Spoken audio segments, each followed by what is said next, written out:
Hey everybody, Doug CrocGardener here. Welcome back to the garden.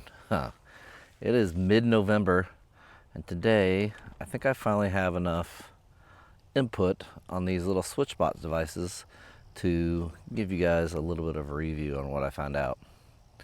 Let's check it out. First off, I have one dangling inside with a couple flies hanging off of it inside the hoop house.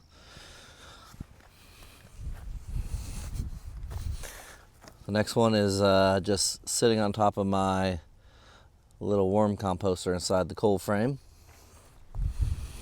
And the third one I just have hanging on a pole outside. If you missed it, you should go check out and see my video I did on the first update on the temperatures and the humidity readings of the hoop house, the cold frame, and outside. I feel like the humidity thing I'm not going to need for my personal preference, but I think that humidity thing is cool. I can see where that could be a definite use case scenario there. The humidity in my hoop house, constant. Cold frame kind of went up and down. The outside, it went up and down as well. But that's just going to happen. The temperatures, they're right on. It is cool. I can just go out here. I don't have to open this guy up. I opened it up to show you what it looked like in there. And where that was hanging at. I'll have to open up the cold frame. Most of the time I can get the readings from the corner of the house. They're supposed to go 300 feet, I think it is. And I should be well within that.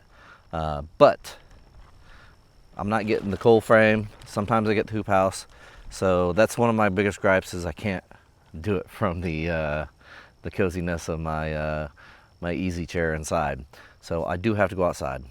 That's kind of a negative for those that don't want to go outside, but I guess, you know, it's going to be one of those things that I'm just going to have to bear down and just get out here and do the readings.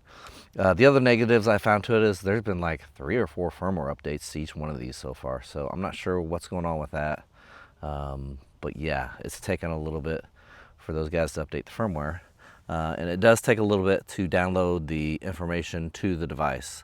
The more often I come out, the quicker that they will download it will download the information to the device. I guess it's just because there's not as much information. So I do have to spend a little time out in the garden, plus minus, we'll see. But yeah, if you're looking into one of these, you might kind of look at that. If you're looking into one of these for the house, you're going to be set. I think they're great. The pluses to it, oh my gosh, you can just take that raw data, export it into Excel spreadsheet, make your graphs. Check out that video. I made some good graphs with that.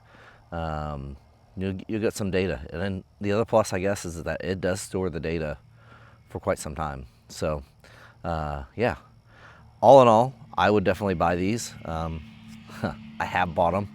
I did get them off of Amazon. I'm not associated with them, so I would give them a thumbs up. I'd probably give them out of 5 stars. I'd give them 4.5 stars, just for the fact that I can't access it from my house. But that's also might be the limitations of the cold frame and the hoop house. There's some blockage there, so you can't expect too much out of that technology. So if you guys like what I'm doing here, give me a thumbs up, subscribe to the channel. Stop in the comments, say hi. Let's have a conversation. Cheers, everybody, and God bless.